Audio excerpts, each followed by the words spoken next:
and girls, and welcome to the Week 8 match of the PMC. We are up against SilverBeanie and his Crystal Pallossands. So, we are basically guaranteed for playoffs. There's mathematically still a chance that we don't make playoffs. And to guarantee that even the like 0.2% chance or whatever it is, it's pretty low. So I didn't actually do the math. That was an estimate, a guesstimate. That's how you call it if you estimate and guess. But either way, if we win this, there's no way we cannot make playoffs. So this is a very nice match for us. Of course, we are facing General right here, SilverBeanie. He already uploaded the match, by the way. This is obviously late. It's Wednesday. Usually should be up on Sunday. He already uploaded the match. He did a live recording, so yeah, I encourage him to check him out. Of course, if you want to see live recording of this match, I'm of course doing post-com like you already know. And yeah, for that, just slide right into the shoutouts for this, because I'm only able to do post-com because of the people who record for me. This time it's Dark Devil 26. His links are in the description because he's a coach in this league as well. And joining this team for me did none other than Arapthos. You heard this name a lot in the season. His links are in the description as well. Like I said, definitely check them out. Both coaches in the season, both nice guys. Give them a look. I already had last time I rant on why I should do that. I will probably have another time, but not this time because I'm a bit of a hurry to get this up. But yeah, now looking at the teams. If you want to know more about the team, I did upload yesterday a team builder. Pretty short run over. We got SPDF, Nidoqueen, we got Bulky Rocky Helmet Tyrantrum, we got Double Dance Mew, we got Life Orb Sneasel, we got Physically Defensive Lurantis, and we got a Mega Pidgeot. Standard Mega Pidgeot with like in Power Ground. Looking at the opponent's team, versus the Raptor, the Donphan, the Mega Venusaur, the Lycanroc, the Galvantula, and the Jellicent. One thing to notice, one big thing to notice, one thing to notice right away. His whole Fiery Dragon Steel Core is not here, and I don't know why, but I'm very happy it's not here. Jirachi, Sylveon, Hydreigon, all three of them not here. I'm happy to see that. What I'm not happy to see is the Galvantula, because that means sticky webs are a possibility in this match, and I don't like facing potentially offensive Staraptor in sticky web. In the Donphan getting a scary sticky web. In sticky web, my Fini doesn't outspeed the Jellicent anymore, and I can't taunt it, and he beats me 1v1. The Mega Venusaur is faster than all of my grounded mons as well. Don't like sticky webs at all, but his like Hurricane spam looking very nice with his team. His only resist he brought is the Lycanroc, which doesn't take this too well. The best check that you can have that is like a SPDF Lycanroc, for example. Don't really expect that. More expect to be a more offensive one, or like a SPDF Jellicent. But if he's SPDF Jellicent, then Mew has a great time, because Double Dance Mew is looking very nice with his team. I Drain Punch, I basically don't need to, I can just spam the headbutt with his team. He didn't rock the Hydreigon, he didn't rock the Jirachi. None of his Psychic resists are here on the team. I can just spam the headbutt all over him, get an SD up, get a Rock Polish up, and then just click Drain Punch in case I need recovery. Or I want to not damage the Jellicent. But yeah, that's basically what I can notice of. Of course, yeah, lead-wise, like that's just overall team preview. Now going into the lead. Of course, I expect a Sticky Web Focus Sash, Galvantula thing, so I just lead straight away with my check to this, which is my Nidoqueen. Because he did run Sylveon, my Nidoqueen is just full on there for the Galvantula. I can just lead to that. Anything else doesn't really want to take a hit after him getting Sticky Web up. Or, like, for example, if I lead my Sneasel, which is the only thing, or my Mega Pidgeot, which both are my two only ones which outspeed him. If he doesn't decide to go Sticky Web, he just goes for Electric Move or Bug Move and kills me. And he still is on a Sash. So, yeah, I don't want to lead with those two. So just lead your Nidoqueen, allow him to set up webs. And then his best switch to Nidoqueen is his Jellicent, which I can bring in the Fini and defog right away. So that's why I think it's a great lead. Just leading out with my Nidoqueen right away and see what he wants to lead with. Like I said, I'm mainly expecting the Galvantula, but I already saw from Team Pure he's actually not leading with that. He's deciding to lead with his Staraptor, Hairspray, the Staraptor, and like you see, a big surprise already from the start. He is Intimidate, he isn't reckless at all. So that throws already a lot of my cards off I made for this game, but this tells me already a few things. One thing it tells me, let's not focus that Galvantula. Otherwise, that you leave it, because otherwise I get up rocks and focus that it's gone. So he's probably not having Sticky Web. This might be a choice Galvantula, but choice Scarf makes sense. Can both switch around my team. Backpass hits the Mew, even if I'm Scarf, electric moves outspeed and hit my Mega Pidgeot. And he has the Staraptor right here, which is then in return most likely not Scarf. And since he's Intimidate, I have no idea what really the Staraptor is. He might be a more defensive variant. I don't really know.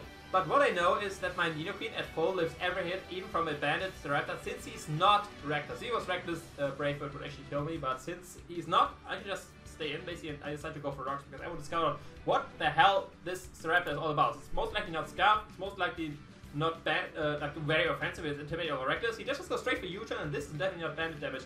That's like max attack, jolly damage, so he might be trying Scarf. I don't really know, he's max attack but Intimidate. So yeah, I just get him a rocks. He does switch, of course, into his Mega Venusaur. First which I decided to just go straight for Super Fang, scouting a little bit what he wants to do. Since it's the death, there's nothing he can do which hurts me, barring like Sleep Powder me potentially.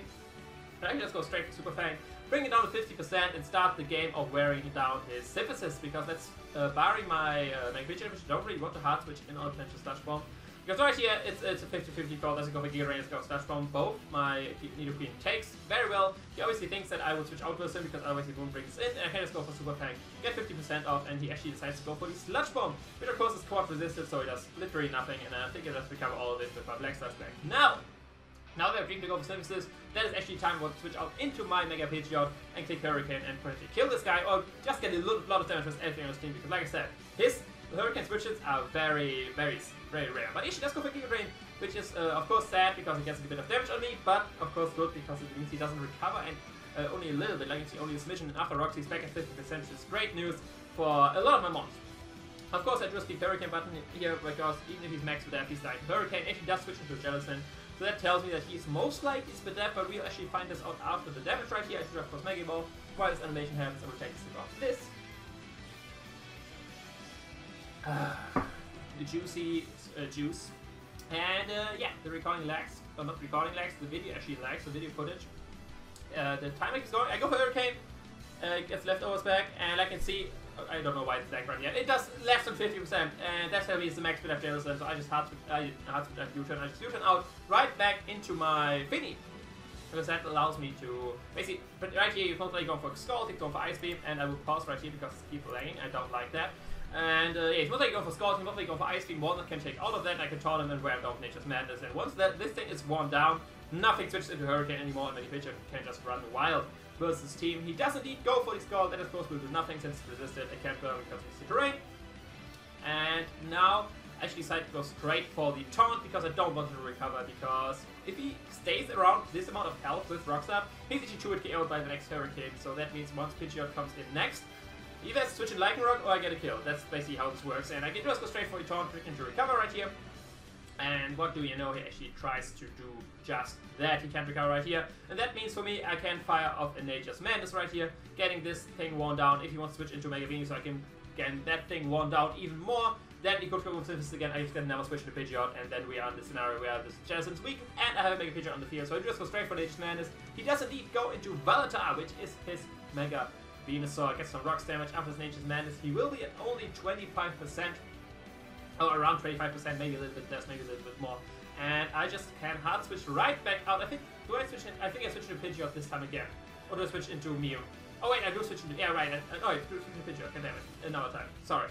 Got a bit of ahead of myself. I do that straight switch into Pidgeot, predicting the Synthesis, but he actually doesn't Synthesis up, he goes straight for Sludge Bomb. Gets a lot of damage on me, but of course, I just click Hurricane right here, like I mentioned, he does switch out again. Doesn't even have Synthesis on the set, that's one thing right now, and he actually does switch to Gentleman, he does switch into Donphan. This thing has a chance to get OHKO'd by this Hurricane if he's not special to that investment or something like that, or has an Assault Vest. And it do for Hurricane, and it does. It is a 2-hit KO indeed, like I can see right here, but he is leftover, so he uses the Death Donphan. And since I'm in range of Ice Shot, I've actually decided to hard switch out right here, because there's no way you're bringing Donphan if it's Spadef with such a low HP Pidgeot if you don't have Ice Shot, because otherwise you just get 2-hit KO'd. So I do just hard switch out into my Walnut, predicting the Ice Shot to come in, and this means I can just fire off a Surf versus something, because the Venusaur is so weakened. And if he doesn't have Synthesis, which seems to be the case, if I just really go for Surfs and Rocks, he will just slide this point. Like you can see, he actually does go for the Ice Shot. I take it very well after leftovers. I'm back at full. I can just go for Surf. And if I kill this Donphan, that means his only hazard remover is gone. And this means Rocks are here to stay, which is great news for wearing down the Staraptor, wearing down the Galvantula, and wearing down the Mega Venusaur. These are the three main things I want to wear down. He actually does stay in. We can just go straight for the Surf, which will KO this Donphan. I know it's our mascot, it hurts to kill this thing, but we have to roll it to the cup, and that means this guy won't be rolling out anywhere in this match. He does switch out, not Venusaur, actually back into his Jealous, and I'm a bit confused by that, because last time he saw his Taunt, he switched out for his Venusaur. I'm a bit confused, I just go straight for Taunt. I would definitely expect the Venusaur to come in there, just going for like a Giga Drain or Synthesis, something like that. Just go straight for the Taunt, not running into the cover, but actually it shows that he has the Energy Ball. And that, of course, doesn't do too much to me, but that's bad news still, because I still need this thing at a good amount of health for this Lycanroc, because that thing is still a threat, and my Fifth Finny is my best check to that. But yeah, still, he is taunted. He most likely take Energy Ball right here again, so this actually time I decided to switch to my Mew. Since BC Terrain is up, he can't burn me. If he switches up to Scald, he can't burn me with Will-O-Wisp. He can't kill me with Erase since he's taunted. I can go into Mew and start clicking some static buttons. Since he shows Energy Ball, he showed Scald already, showed Recover already. I'm not expecting this thing to have a Ghost move, most likely having something like Will-O-Wisp, I would see. But again, my different respect, Energy Ball of course does very little since I am a little bit Spadef and a little bulky, and I can just go straight for the Sword Stance. After that I'm guaranteed kill because nobody takes a +2. So they have that at this amount of HP after rocks on his team. I do get my SDF, he does stay in right here, I picked him to go for a Skull, but she does have the Shadow Ball, which is a bit annoying because with this Shadow Ball it means I can't get a Rock Polish up versus him as well, that means I can sweep through the whole totality of his team. He gets Spadef from as well, that means I guarantee die to the next Shadow Ball. Otherwise I still wouldn't have gone for a Rock Polish since I would have been in range of Etc. from the Lightning Rock, so the Spadef doesn't matter too much. It matters more that he actually had Shadow Ball, so I do just go of course straight for the Headbutt right here, which will kill the Jarrison since it's max Spadef, and it will kill everything else after rocks. SilverBeanie, of course, wants to keep his Jarrison around for my Pidgeot, stuff like that, and he decides to do the smart thing, which is stacking the Venusaur, which at this low amount of HP doesn't really take a hit from anything. It wasn't even dying to a Surf at this point. So I do go for that Headbutt. Even if I miss right here, I get a second chance at hitting. And missing it would have actually been great, because then I could have gotten up for Rock Polish. But either way, sadly don't miss. Get us an Headbutt, outburst the Venusaur, and that thing is gone down. I'm still at a +2. Mew, sadly not a +2 speed, that means the Galvantula, and mainly the Galvantula will outspeed me. Actually does go to Galvantula, and Bugbuss will kill me. Even without the Spadef drop, Bugbuss would kill me from this range. So just reiterating, this Spadef drop didn't really matter. So yeah, I do hard switch out in my checklist, because of course the Nidoqueen, which doesn't mind electric move, doesn't mind bug moves, even doesn't mind hit power ice at this amount of HP, it wouldn't even to a KO me. Does go for Bugbuss, does a good amount of damage. And what do you know, he gets another Spadef drop right here. So that means I still don't die to HP Ice, since he can't be choice specs, he can't be life up, and I just fire off an Earthquake right here, which basically gets me killed again, since he only has this thing left, which dies to Earthquake. He has the Lycan Rock Ice, which is Earthquake, and he has the Jellicent left, which dies to 2 Earthquakes. So that's great news right here. Probably rigged me to beat Special, since I only showed Super Fang instead of Rock so far. But yeah, I'm the physical Nidoqueen, so that means I can 2-hit KO this Jellicent right here, go for 1 Earthquake, and after that I can go for another one and KO this thing. Like I said, he can't switch out with anything with his team. He could switch into his Staraptor on this Earthquake right here, but that means I can just go for Poison Jab after, because I'm still out of range of anything from this, especially now that I know that he's not Choice Banded. And Poison Jab would kill him after Rock, so yeah, that's great news. I do find an Earthquake, and he gets the Curse Body. Actually, he was not Water Absorb at all, he was Curse Body, and that is big bad news, because that actually gives him a chance to win this game right now, because I only have Poison Jab, I only have Earthquake, I only have Super Fang and Rocks. That means he can switch into his Lycan Rock, which actually does, and that means he gets a free turns of setup, because without Earthquake, Poison Jab is resisted. It is even a 2-hit KO, it would only be a 3-hit KO. Super Fang, of course, does always 50%, so it does 50, then 25, then 12, and so it won't KO either at any point soon. And Rocks, of course, don't do any damage, so that is now scary. If I try to stay in, if he gets to +4, I basically lose the game. I have to keep him at a maximum of +2. So I do hard switch out into my Feni, which can take a +2 Stone Edge from the range it's at, but cannot take is a +2 Z move. The problem is this Lycan Rock is one of the Z move users, so if he has Z moves and he goes for SD right here, he has the potential to sweep my team. Like you see right here, he actually doesn't go for SD, thankfully, he does just go straight for the Drill Run, which was great. If he was going for SD right here, I had to sack something, which I will actually still do right here, since after this Drill Run, I am not in range of a Stone Edge, but I am in range of Splinter's Stone Shards, the signature Z move of Lycan Rock does. And yeah, that will kill my Finny from this range, and Finny is still useful there. Another one I have on my team, which is my Pidgeot, is not as useful anymore. It's outsped by Choice what you call it? The Spider, not Jellicent, what's the Spider called? Galvantula. Then we got Lycan Rock, which is Accelerate Rock, and the Staraptor, which could be Scarf as well, which could kill it. But either way, my Pidgeot is very low amount of HP, so I decided to sack it right here. 2 potential scouting for the Z move right here. And like you can see right here, it actually does not have a Z move. It just has regular Stone Edge, so I could just stay in, go for Surf, but that was just a way safer play. Could not sack that, but either way, I can just go straight to go my Nidoqueen, which can take any hit, and yeah, can OHKO him with the Earthquake. I just didn't want him to go still have the Z move, since he maybe thought regular Stone Edge would kill my Finny from there. So I had to go my Nidoqueen, which can guarantee take a Drill Run, and of course the Stone Edge and stuff like that. I can take the Drill Run like a boss, can just go straight for Earthquake and kill this thing. And actually still be at a good amount of health to take another Bugbuss from the Galvantula. So that's great news. That means he has to lock himself into something different, be it Energy Ball, be it Hit Power Ice, to actually kill my Nidoqueen, and that means I can switch out versus something. He could even go Staraptor to range kill me, but actually decides to go into his into Galvantula. Technically, do I go for HP Ice right here? I actually decide to switch out into my Sneasel right here, because that, for one, takes the HPI supports resistant, KOs this thing, and after that scares out the Staraptor going for Ice Shot and stuff like that. So he actually does go for Energy Ball though, which does more damage of course than the Hidden Power Ice. I still can just go straight for a knockoff, which would either kill this Galvantula or not kill the Staraptor, but get rid of the Scarf and then allow me to kill him afterwards. So I could just go straight for knockoff. I do kill the Galvantula. We'll find out that he was indeed choice there right here. And after Life Up, I'm sadly will die to the next Life Up hit, which is pretty annoying. And he will actually switch out into his Staraptor right here. Now I have two choices right here. I can just go straight for the Ice Shot and not kill this thing sadly because of the Intimidate, but get a lot of damage on him, and my Sneasel would die in the process of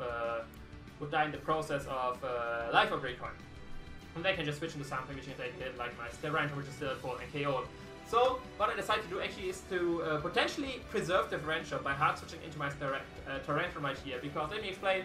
If he goes for close combat, which of course would kill Sneasel, he 2 KOs my Tyrantrum, I go back to Sneasel, I'm not intimidated anymore, I go for Ice Shot and kill him. If I go to Tyrantrum, he goes for anything else, Double Edge, Brave Bird, something like that, I take it and I KO him with Crunch after a Rocky Helmet recovered, and I successfully preserved the differential being a 5 or instead of a 4 of that, a 3 of that, because I lose Tyrantrum and then I lose Sneasel Life Up, but I still win. So that's basically my whole plan. Even if he has Quick Attack, I out-prioritize him with Ice Shot, and if he Scarf Quick Attack, then he can kill Tyrantrum. So that's basically the plan right here, why I decide, basically risked my Tyrantrum right here by losing to 2 close combats. It was just a way to potentially preserve differential, and indeed, he does go Brave Bird, and of course, a nice way to actually send Tyrantrum out, which was on the field yet, and show off that I'm actually defensive Rocky Helmet, or bulky Rocky Helmet. Then of course, there's nothing, as I can see, he does go for Rocky Helmet, so that means our plan, or our theory, our try worked out, and we will preserve differential, but just go for another Crunch. He shows right here that he's most likely choice Scarf, since he didn't switch up to close combat. We're gonna still taking that from this range, since he was a boosting item. And I'm gonna stay for a Crunch, killing this guy. It's the most accurate move I have. If all other moves I have do miss. Oh, I think Poison Fang is not accurate, but Crunch is stronger, so why not show it off? We kill the Hairspray, and that is the 5-0 win for the Borussia Donphan over the Crystal Pallossands and their coach, SilverBeanie. That means we are guaranteed going into the playoffs, which is very nice. And that means we have a bit more chill in this last 2 weeks, barring the part, of course, that we want to keep our streak going. We did this in this game, we want to keep that up for the next 2 games as well. That's basically the only pressure on us now is the pressure we put on ourselves, not from the outside. We want to keep our streak going, so the next 2 games are still going full throttle roller to the cup. That's the hashtag we're going here for. Nice, of course, GG to SilverBeanie, in case I forgot to say that. Like I said, check his side of the match out. It was, I think, up 4 days ago, something like that. Like I said, I'm pretty late to this. Again, I'm sorry.